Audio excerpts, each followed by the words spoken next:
Assentada a igreja como está, mas reverentemente a palavra do Senhor, leiamos o texto sagrado, primeiro livro de Reis, capítulo 10, o primeiro versículo, que diz assim: Tendo a rainha de Sabá ouvido a fama de Salomão com respeito ao nome do Senhor, veio prová-lo com perguntas difíceis.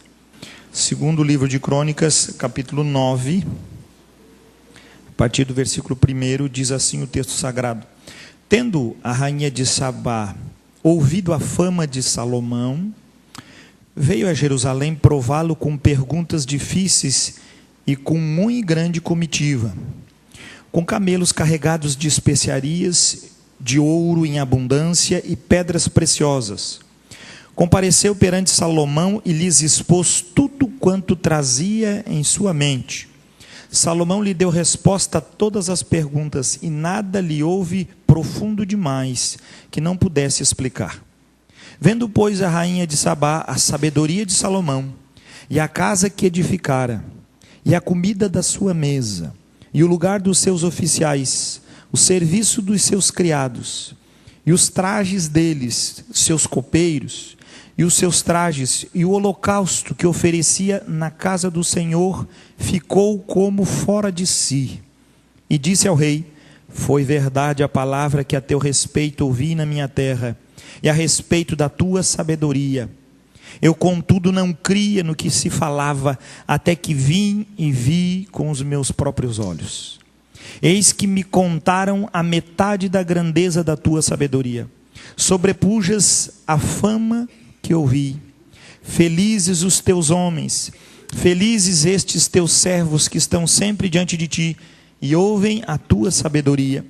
Bendito seja o Senhor teu Deus, que se agradou de ti para te colocar no seu trono como rei para o Senhor teu Deus, porque o teu Deus ama a Israel para o estabelecer para sempre. Por isso te constituiu rei sobre ele, para executares juízo e justiça. Deu ela ao rei 120 talentos de ouro, especiarias em grande abundância e pedras preciosas, e nunca houve especiarias tais como as que a rainha de Sabá deu ao rei Salomão. A palavra do Senhor diz para nós que esta mulher, a rainha de Sabá, atravessa quilômetros com uma muito grande comitiva. Não foi uma pequena comitiva, mas uma enorme comitiva, para encontrar com o grande rei Salomão. Aquele homem que, quando o Senhor o visitou numa noite, dando a ele um sonho, apresentou o Senhor para ele, pergunta: que desejas, Salomão, que eu faça por ti? Quem de nós não gostaríamos de uma visita assim do Senhor? E então Salomão clama ao Senhor naquela visão, naquele sonho, diz: Senhor, dá-me sabedoria para que eu possa governar, para que eu possa reinar com justiça sobre o teu povo. Deus olha do céu e se alegra e diz: porque não pediste riqueza e nem glória?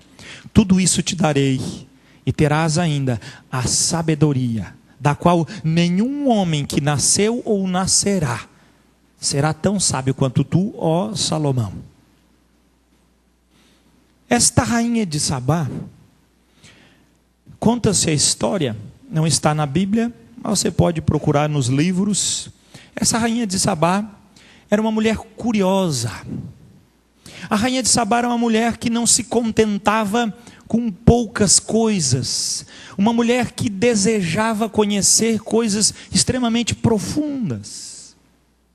Esta rainha, conta-se a história que quando chegavam os mercadores, porque ela vendia especiarias de excelente qualidade para todos os reinos e impérios da época, quando ela chegava, ela corria para os mercadores e perguntava: o que vocês viram de extraordinário que possam contar para mim? E os mercadores disseram: vim da Arábia e trago notícias extraordinárias, minha rainha. Lá existe isso, aquilo outro. Animais grande porte, leões e coisa. E ela ficava encantada com os ditos. Até que um dia chegou um mercador e disse: rainha, tudo que contaram para ti tu não vais colocar a medida da notícia que eu tenho para você. O quê? Existe na terra de Israel um rei que o povo é dominado pela sabedoria e pela praticidade do seu governo. Aquela rainha então não se contenta, envia novamente mercadores para aquela terra, e voltam outros mercadores, porque aquele primeiro poderia ter contado um migué. E aí ela vem, a outra turma, e diz: rainha, o que o primeiro contou, olha, rainha, não é nem metade. Este reino sobrepuja em muito o que o primeiro contou para você. E aquela rainha então manda o terceiro averiguar isso. E vem o terceiro mercador e diz: rainha, tudo que eles falaram não chega nem na canela. O que eu vi lá na terra de Jerusalém, em Israel, é muita glória e poder. Aquele rei governa com muitíssima sabedoria. Aquela mulher então decidiu ir ver. Mas veja bem, o texto de 1 Reis diz que ela foi pelo Senhor. Porque naquela época cada reino tinha o seu Deus. E esta rainha tinha o seu propriamente, mas diz: quem é o Deus dessa cidade, deste povo de Israel? E ela então, quando se apresenta, agora no livro de Crônicas, ela vê tudo que Salomão é, e os seus olhos contemplam a glória e a sabedoria, e a forma de governo como Salomão adquire, e ele administra também o seu reinado. E ela diz para Salomão: eu nunca vi. E eu gosto muito desse contexto de 2 Crônicas, que fala que ela ficou como se tivesse fora de si. Por que essa mulher ficou como se tivesse fora de si? Encantada, porque viu a graça da benfeitoria de Deus trazendo sobre um homem sabedoria. Porque o coração desta mulher, quando interagiu na concepção daquilo que os seus olhos viam, ela percebeu então que a sabedoria de Deus desceu sobre aquele homem, porque não poderia ser algo comum. E ela mesma exalta no texto que vimos, dizendo que Deus te fez rei sobre essa terra. Como uma mulher que não conhecia o Deus de Israel é chamada pelo Deus de Israel para vir até, que aquela vontade, ela disse: eu vou lá como curiosa, ver o que está acontecendo. Foi isso que o texto diz. Ela, impulsionada pelo Deus de Israel, disse: o que esse Deus está fazendo neste povo, nesta cidade? Que assombro é esse? Que alvoroço é isso que está acontecendo lá? Quem é este rei? Quem é este homem? Ela, sendo rainha, sabia que homem algum teria sabedoria suficiente para reinar da forma como Salomão reinava. E ela então assume a sua posição e vai até Salomão para conhecê-lo. E diz o versículo 3: vendo, pois, a rainha de Sabá a sabedoria de Salomão, e a casa que edificara para ele, e a comida da sua mesa, o lugar dos seus oficiais, o serviço dos seus criados, e os trajes deles, seus copeiros e os seus trajes, e o holocausto que oferecia na casa do Senhor, ficou como fora de si, e disse ao rei: foi verdade a palavra que a teu respeito ouvi na minha terra, e a respeito da tua sabedoria. Eu, contudo, não cria no que se falava, até que vim e vi com os próprios olhos. Eis que não me contaram a metade da grandeza da tua sabedoria, sobrepujas a fama que ouvi. Que sabedoria é essa que vem? Que felicidade andava esse povo.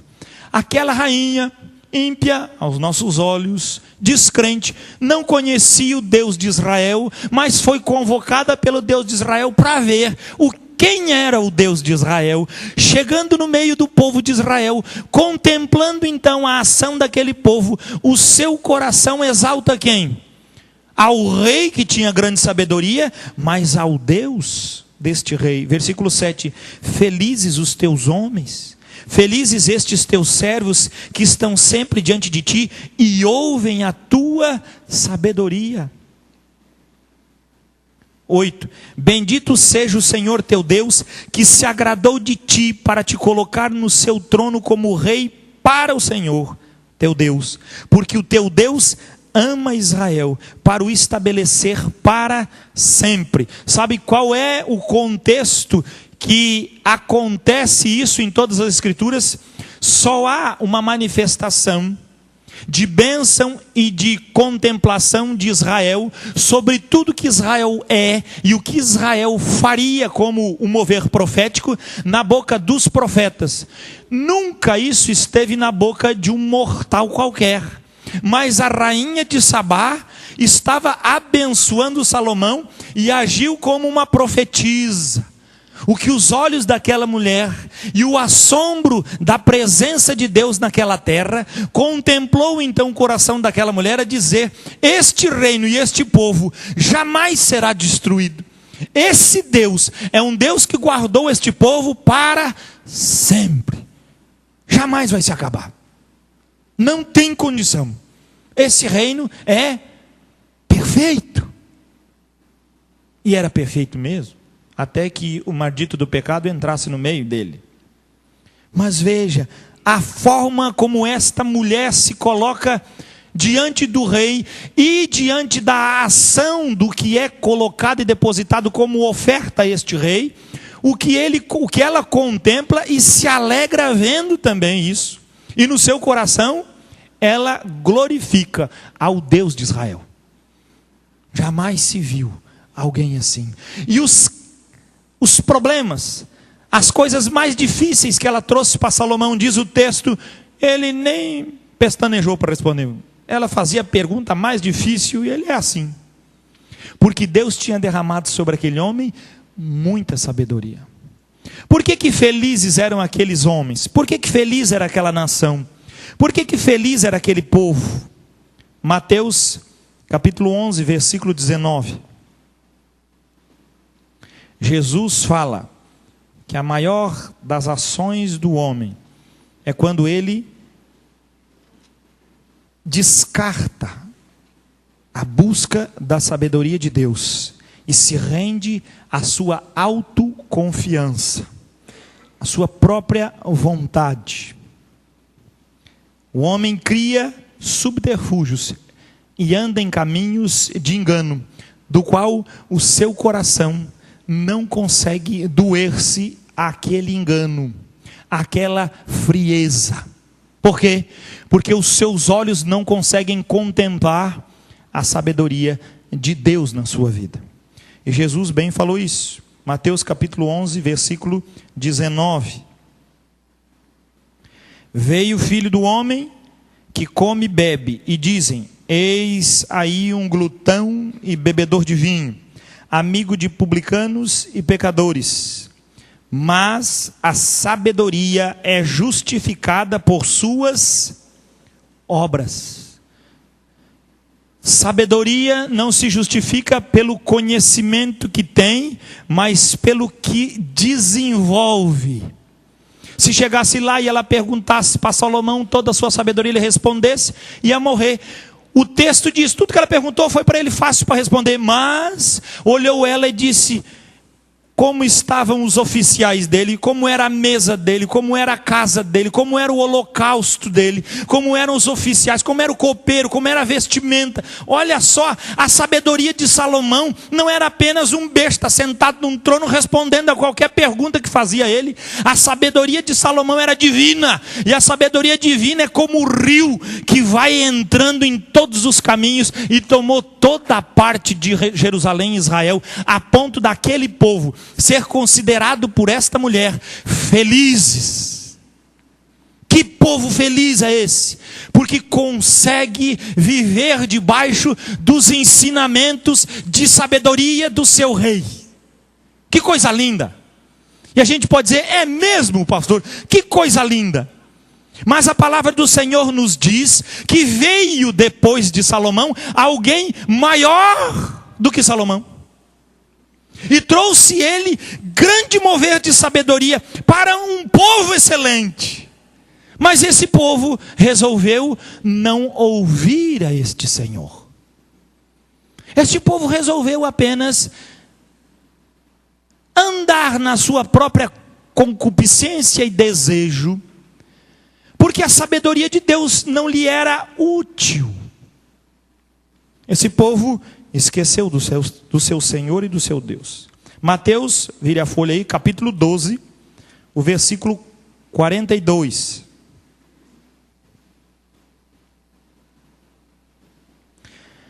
Mateus 12, 42. A rainha do sul se levantará no juízo com esta geração e a condenará, porque veio dos confins da terra para ouvir a sabedoria de Salomão. E eis aqui está quem é maior do que Salomão. Veja bem, a palavra do Senhor diz que Deus tocou o coração daquela mulher e a trouxe até Jerusalém para que ela contemplasse a sabedoria de Salomão. Mas agora o texto diz que o Deus do céu toca no coração do seu filho e o envia à terra para que aquele povo contemplasse agora a resposta de Deus. Contemplasse agora a glória de Deus. E aquele povo, o que viu? Nada.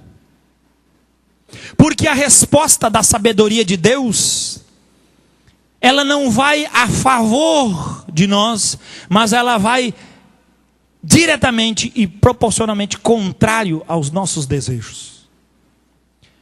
Porque a sabedoria de Deus é algo que marca a vida de outros.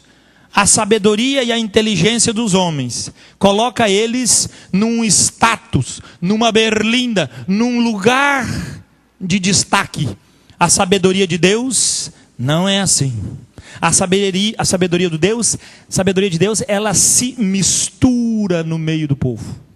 Todos nós sabemos muito bem que Salomão julgou a causa de duas prostitutas. Quem eram essas duas que se chegam? As duas tinham um filho, uma de noite deitou sobre o outro e matou o filho. E viu que o seu filho estava morto, pegou o filho morto, colocou debaixo do braço da outra que dormia, pegou o vivo e trouxe para o lado dela. Ao amanhecer, a outra disse: oh, esse filho não é meu, pega o teu filho, não, é meu, e foram diante do rei. Olha, aconteceu isso. Esta mulher diz que o filho é dela, e a outra diz que é dela, o senhor tem que julgar. Salomão, o que foi? Olha, eu estava dormindo, essa aí matou debruçada sobre o filho, chegou de noite, trocou que eu estava dormindo e agora quer o meu filho. Daí a outra, não é bem assim não, esse filho é meu. Salomão então pega o guarda e diz: guarda, me dá aqui uma espada, já que vocês estão brigando, vou passar a espada no meio, dou metade de um filho para uma e metade de um filho para outra.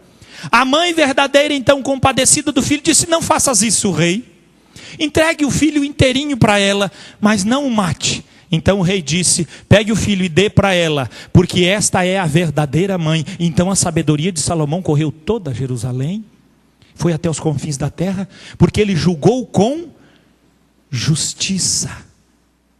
Agora aparece Jesus revelando-se como o soberano sobre aquele povo, e o povo agora não quer ouvir ele. O que Jesus diz para eles? Tenha paciência, meu filho, um dia os ouvidos desse povo vai aprender. Não foi isso que Jesus disse. Ele diz: olha, tudo que se ouve e não se pratica, tudo, absolutamente tudo que se ouve e não frutifica na vida, absolutamente tudo está diante de Deus. E isso será requerido por cada um de nós na presença do Senhor. O meu papel como pastor é só dizer que tu está lascado ou tu está abençoado. O restante não é comigo. A condição nossa é trazer isso como um exemplo para a nossa vida. Marcos, próximo livro, capítulo 8.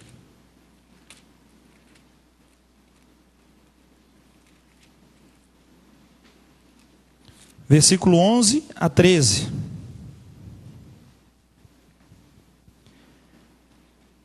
Jesus tinha acabado, naquele momento, de fazer a multiplicação de pães pela segunda vez. Terminando ele de fazer a multiplicação, dos pães, foi para as regiões da Dalmanuta, diz a palavra. Quando ele estava caminhando em direção a este lugar, versículo 11 diz: e saindo os fariseus, puseram-se a discutir com Jesus, e tentando, pediram-lhe um sinal do céu. Jesus, porém, arrancou do íntimo do seu espírito um gemido e disse: por que pede esta geração um sinal? Em verdade vos digo que a esta geração não se lhe dará sinal algum. E deixando-os, tornou a embarcar e foi para o outro lado. Ou seja, sem sabedoria e manifestação de Deus, sem entendimento, aquele povo pedia: nós queremos algo para que Deus possa se revelar na sua vida. Gente, Jesus tinha falado um pouco antes que ele, em sua sabedoria, era maior do que a sabedoria de Salomão. Ele era o próprio Deus encarnado, com toda a percepção de reino, glória da qual lhe pertencia. Estava ali a revelação da qual Salomão não teve. O evangelho andando em carne e osso. E o povo desprezou. Por quê? Porque não quiseram. O que o povo queria ver? Um sinal. Faz um sinal, um milagre, alguma coisa, para que nós possamos contemplar como você verdadeiramente veio de Deus. E Jesus diz o quê? Uma geração incrédula e má não vai ver sinal algum. Abandonando eles, foi embora. Lucas capítulo 12. Versículo 54. Lucas capítulo 12, versículo 54 diz assim: disse, porém, às multidões: quando vedes aparecer uma nuvem no poente, logo dizeis que vem chuva, e assim acontece. E quando vedes soprar o vento sul, dizeis: haverá calor, e assim acontece. Lógico, meu filho, nós estamos falando aqui no outro hemisfério, tá? Começa a colocar vento sul para nós é frio, vento sul para eles é diferente, tá? E a gente que no vento sul aqui gela tudo, lógico, meu filho, nós estamos no hemisfério sul. Jesus estava onde? Lá em Jerusalém. Vamos entrar no contexto deles. Estava acima da linha do Equador, o vento muda de direção, tá? Tem gente que diz que a Bíblia é errada, errada é a cabeça do burro que entende, né? Versículo 5. Versículo 56.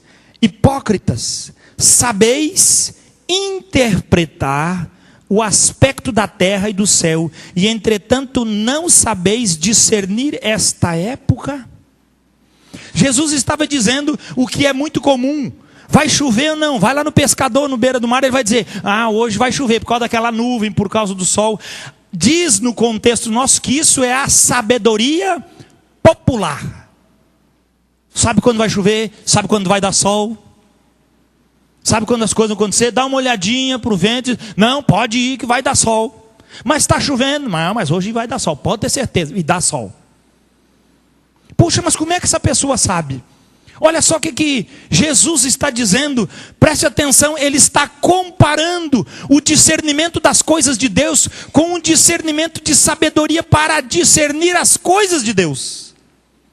Eu vejo às vezes muitos crentes na igreja desesperados e dizendo: pastor, como a gente precisa se esforçar para buscar Deus, como a gente precisa passar horas de sacrifício para ver se Deus se revela para nós. Que estranho. A Bíblia diz que para uma pessoa que tem sabedoria popular, não tem escola, é analfabeta, ela olha para o tempo e diz: vai dar sol, e assim acontece. Vai esquentar, está vendo um vento aí que vai esquentar, e esquenta mesmo. Alguém que não tem cultura nenhuma, ele olha para o tempo e ele consegue discernir. Engraçado, nós andamos com a palavra de Deus, temos o Espírito Santo e não conseguimos entender nada. Sabe o que a Bíblia está chamando para mim e para você? Hipócrita. Sabe o que é isso? Era usufruir de uma sabedoria sem fazer com que essa sabedoria chegue em outros corações, sem fazer com que essa sabedoria seja provada pelas obras. Quem se chega até nós se depara com uma igreja cheia de sabedoria, mas pobre de obras. Essa sabedoria hipócrita, mentirosa, sabedoria que não é verdadeira. Por quê, pastor? Porque a sabedoria se justifica, como disse Jesus, por suas obras. Ele está falando o quê? Vamos ver se é isso mesmo. Versículo 56. Hipócritas, sabeis interpretar o aspecto da terra e do céu, e entretanto não sabeis discernir esta época? 57. E por que não julgais também por vós mesmos o que é justo? Quando fores com o teu adversário ao magistrado, esforça-te para te livrares desse adversário no caminho, para que não suceda que ele te arraste ao juiz, o juiz te entregue ao meirinho, e o meirinho te recolha à prisão. Digo-te que não sairás dali enquanto não pagares o último centavo. Jesus disse para ele: queridos, eu estou aqui e vocês estão criando uma demanda contra. Saibam de uma coisa: apressem-se em reconhecer o que vocês sabem. Gente, a rainha de Sabá não viu Jesus, a rainha de Sabá estava longe, a rainha de Sabá estava do outro lado, nos confins da terra, diz a palavra. Mas ela ouviu de Salomão e disse: que Deus é esse que colocou um homem sábio a reinar sobre a terra? Vou até ele. Viajou quilômetros e quilômetros. Dizem alguns historiadores que ela chegou a rodar 600 quilômetros. É um bom trecho. Já imaginou no lombo de um camelo? 600 quilômetros. Quantas semanas de viagem com a grande comitiva para chegar lá e ver que verdadeiramente o Deus de Israel era um Deus que tinha firmado aquele trono para sempre, que tinha dado grande glória e enriquecido o seu rei por causa da sua sabedoria. Agora chega o Messias, o esperado, todas as profecias apontam para ele, tudo revela Cristo. Agora o Cristo que estava no tempo apostólico sendo revelado para o povo, é só nós ligarmos a televisão, estão falando desse Jesus às tortas direita aí, bem ou mal, mas estão falando. Todo lugar. E nós ficamos esperando um Deus de que forma? Um Deus que ainda vai vir se revelar para nós. Meu Deus do céu, o que é que nós queremos? Bem disse Jesus, um caminhar de hipocrisia trouxe para o povo o quê? Separação de Deus. Ele diz: ó, apressa-te, porque vai faltar. E quando você chegar diante do juízo, você vai pagar cada centavo. Ah, você vai se lascar, porque a Bíblia diz, veja bem, chegando lá e tu estando devendo, ele vai te encaminhar ao meirinho, e esse meirinho vai arrancar teu couro. E tu não sairás da punição de Deus, até que seja pago o quê? O último centavo. Por quê? Porque o povo desperdiçou a sabedoria e a revelação daquilo que Deus trazia para o povo. Lucas, volte um capítulo 11, versículo 31.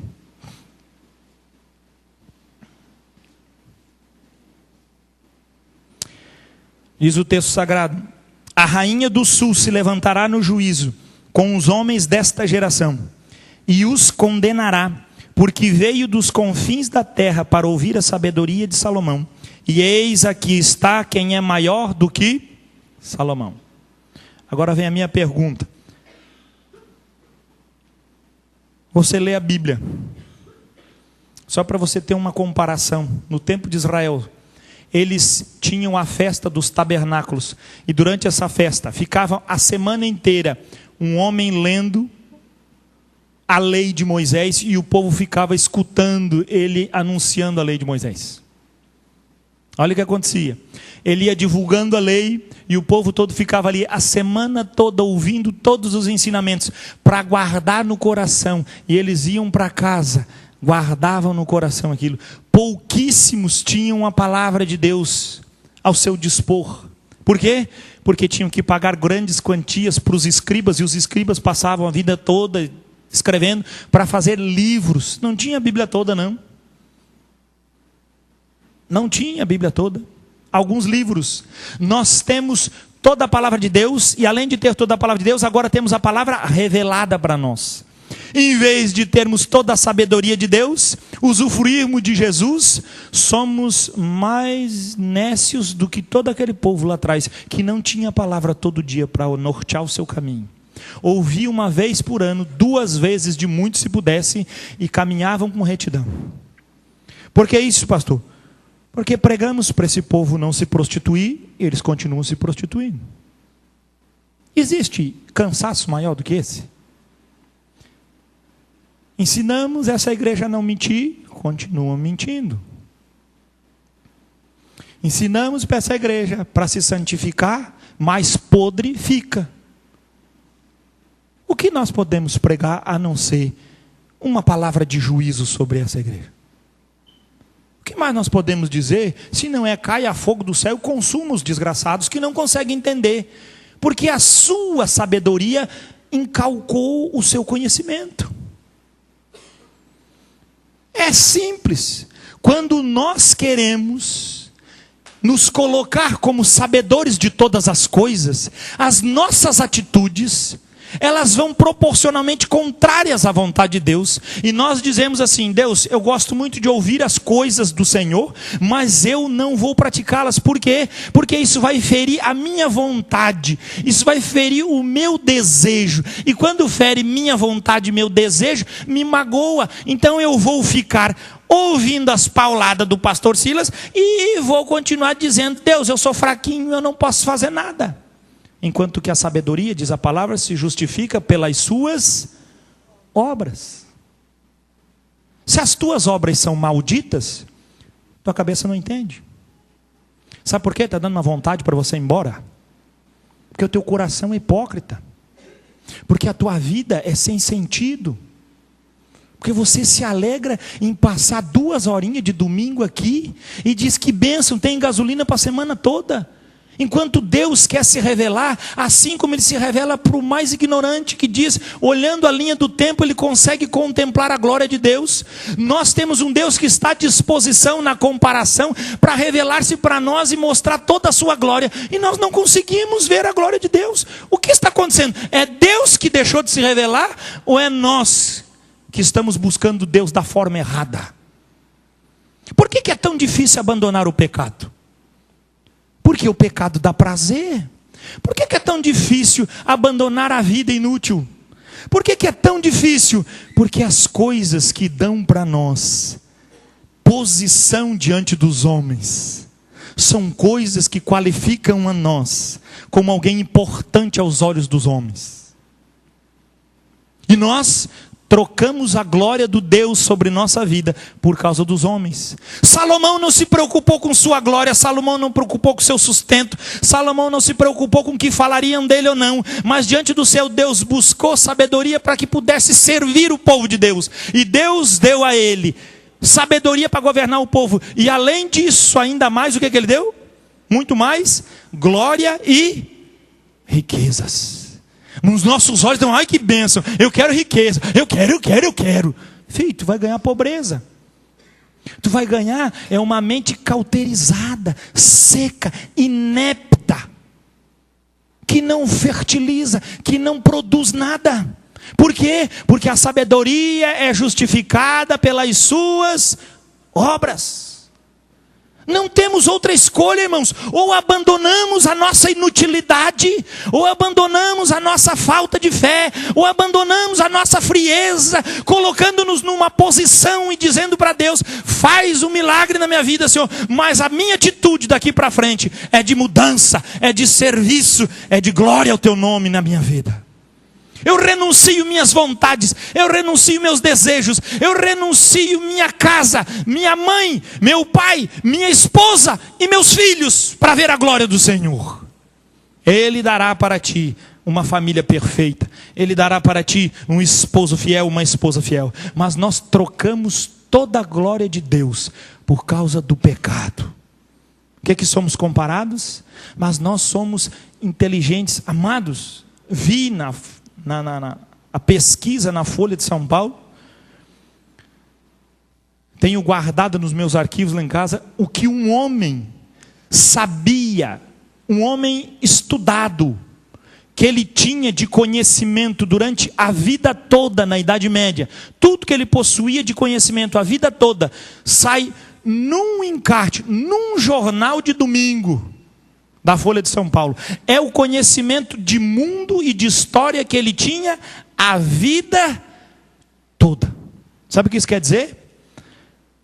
Que aquele povo de Israel tinha todo o conhecimento messiânico e sabia tudo a respeito de Jesus. Jesus veio, primeira coisa que fizeram, rejeitaram.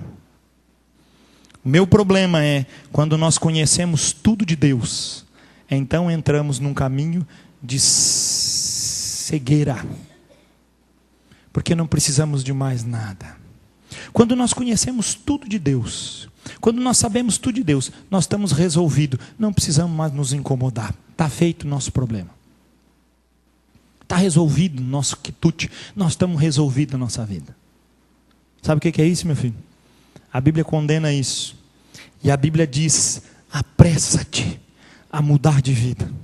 Chega diante do teu Senhor e clama conserto sobre a tua vida. Por quê?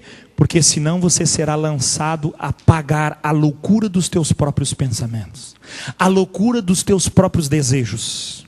A vontade, ela é superior. A vontade e o desejo da carne, ele emblema, ele mistura, ele turva o conhecimento das coisas. E depois que ele está no coração do homem, não há mais quem tire. Por isso que a Bíblia diz que a mulher apaixonada é tola, burra, sem juízo. Por quê? Porque é levada pelo primeiro mané que aparece na presença dela, leva ela. É burra. Contou duas histórias, já vai, carrega ela. Leva o traste, porque é outro traste também, não serve para nada. Perde o juízo, porque sua vontade é muito maior. Pastor, o senhor precisa socorrer a gente. O senhor precisa quebrar a nossa cabeça, possamos entender. Vou dar uma colher de chá para você. Evangelho de João, capítulo 3.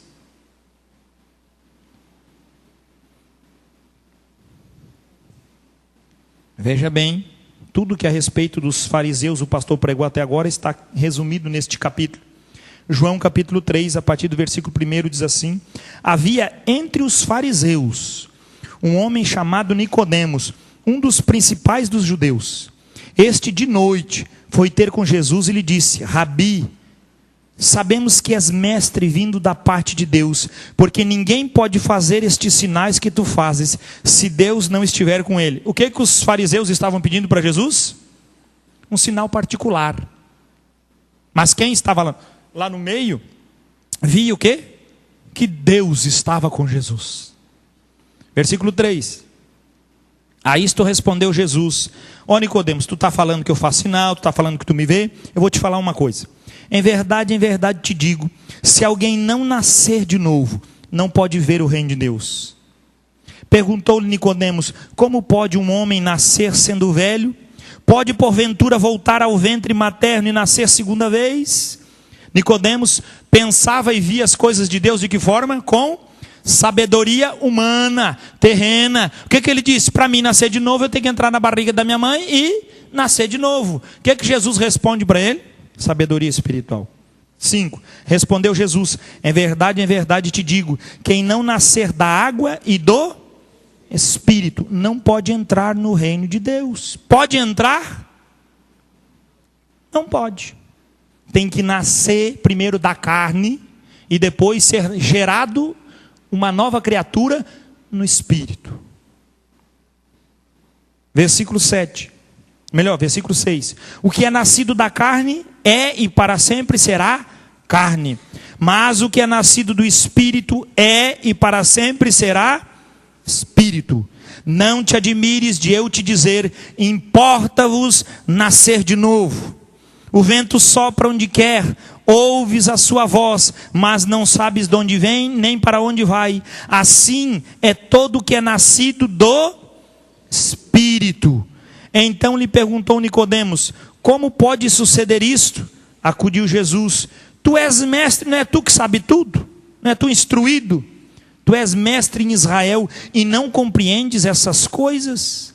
Versículo 11: em verdade te digo que nós dizemos o que sabemos e testificamos o que temos visto. Contudo, não aceitais o nosso testemunho. Se tratando de coisas terrenas, não credes, como crereis se vos falar das celestiais? Ora, ninguém subiu ao céu, senão aquele que de lá desceu, a saber, o Filho do Homem, que está onde? No céu. E do modo por que Moisés levantou a serpente no deserto, assim importa que o Filho do Homem seja levantado, para que todo o que nele crê tenha a vida eterna. Veja bem, amado, aqui nesse contexto há duas palavras no grego, e ele está dizendo: a vida de Deus não é uma vida que aparece. A vida de Deus é uma vida que nunca existiu e que aparece agora na vida. Nascer de novo não é mudar o conceito das coisas. Eu antes bebia, agora não bebo mais. Tem um monte que não nasceu e faz isso. Eu antes fumava, agora não fumo mais. Eu antes fazia, mas não faço nada. Agora está assim, eu ia para o baile, agora não vou. Eu fazia, mas não faço. E aí a pessoa acha, pela sua sabedoria, que mudou alguma coisa. Não mudou nada, não mudou nada. A Bíblia diz que o que nasce de novo, ele recebe uma natureza divina, da qual ele nunca possuiu. Por isso que eu digo que quem nasce de novo, é impossível que ele não saiba que ele nasceu. Como é que eu recebo algo que eu nunca recebi e não sei se recebi? Eu sei, meu filho.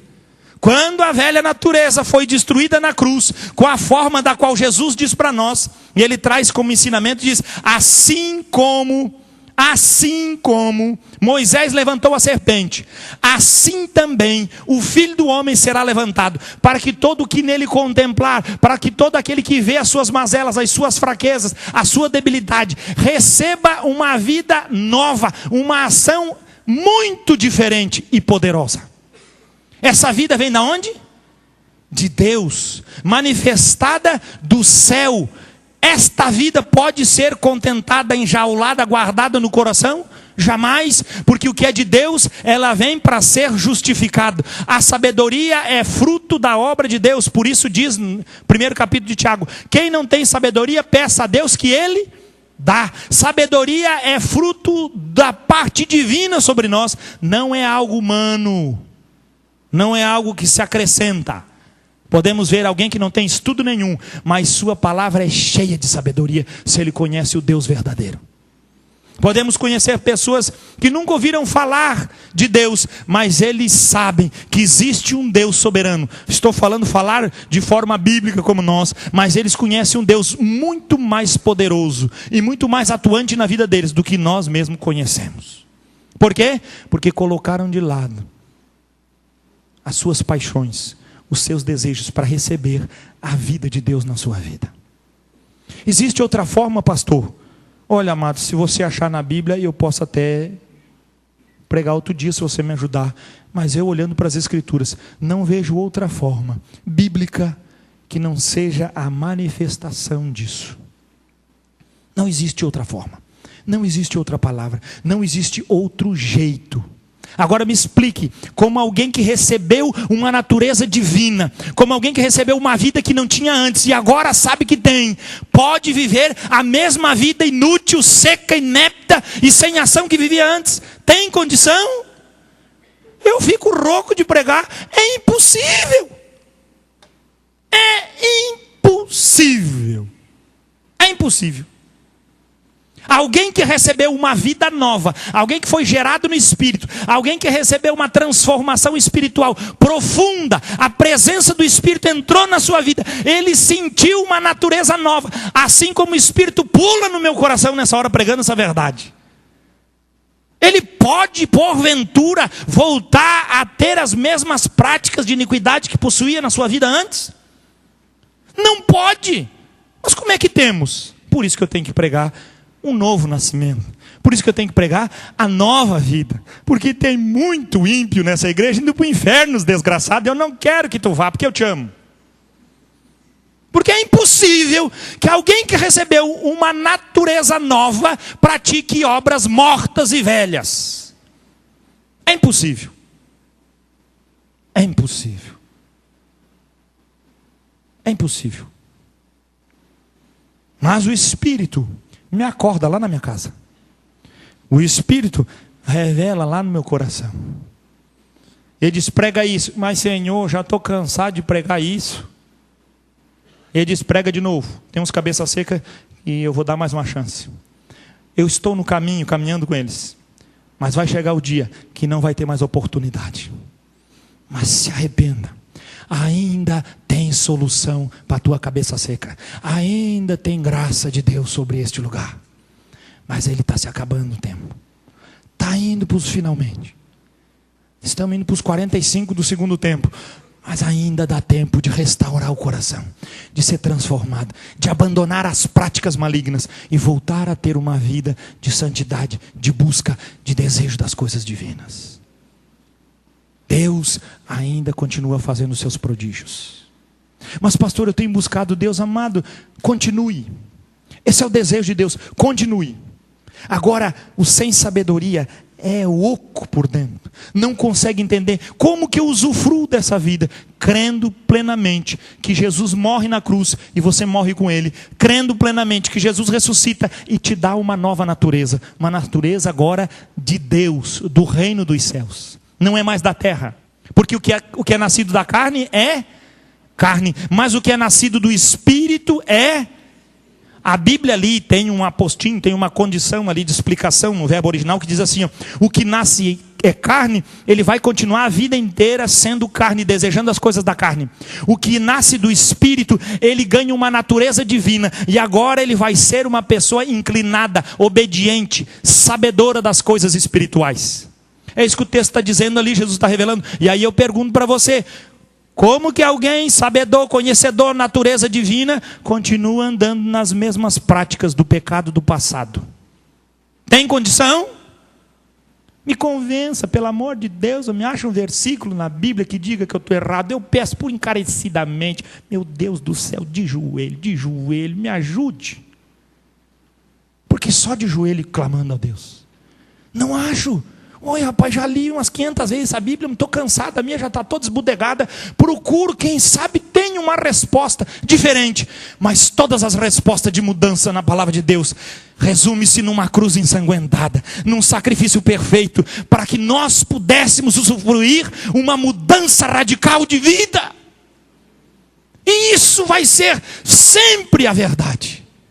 Não temos outra palavra, não temos outro desejo, não temos outra coisa a anunciar, se não for a verdade do Evangelho que transforma para sempre.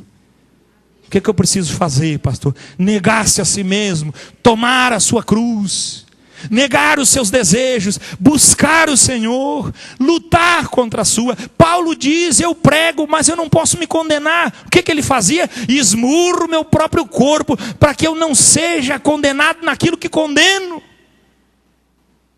Para eu pregar essa palavra aqui, meu filho, muitas palavras na minha cabeça, para que eu não seja um hipócrita quando pregar essa verdade para essa igreja. É sofrido, mas é deleitoso e prazeroso, porque o Espírito se revela pela graça e pelo ofício da obediência. Tome posição, aperfeiçoe seu coração, ande com uma vida que vale a pena, ande com uma vida que vale a pena, ou faça melhor se você não pode. Você é daqueles que dizem, não consigo, se chafurdunça no pecado, querido, se mete o pé na jaca, rapaz, vai curtir a vida, minha filha, sai com todas, vai viver a tua vida, cara, que tu já está perdido, vai chegar no inferno e ainda não vai usufruir do que pode usufruir aqui. Olha que conselhão de amigo que eu estou te dando. Vai usufruir o que é errado, meu filho. Mete o pé na jaca, fica com todas na noite, com todos. Bicha, toma um AIDS no fundo e depois fica purgando na cama até morrer. Mas tu usufruiu tudo que tu podia. Coisa boa, né, cara? Existe coisa melhor do que isso? Não existe, cara. Ninguém vai ter uma coisa melhor do que essa. Porque a carne produz o fruto e a colheita das obras da carne. Mas tem o Espírito, e a Bíblia diz que não vive pelo Espírito e não usufrui das coisas do Espírito. Eu não entendo. Também não consigo perceber isso na palavra de Deus. Mas espero que o Espírito traga para nós revelação e entendimento de que verdadeiramente a sua palavra tem poder para para transformar a nossa vida, mas depende da nossa posição, depende do nosso desejo, depende da nossa direção diante do Senhor.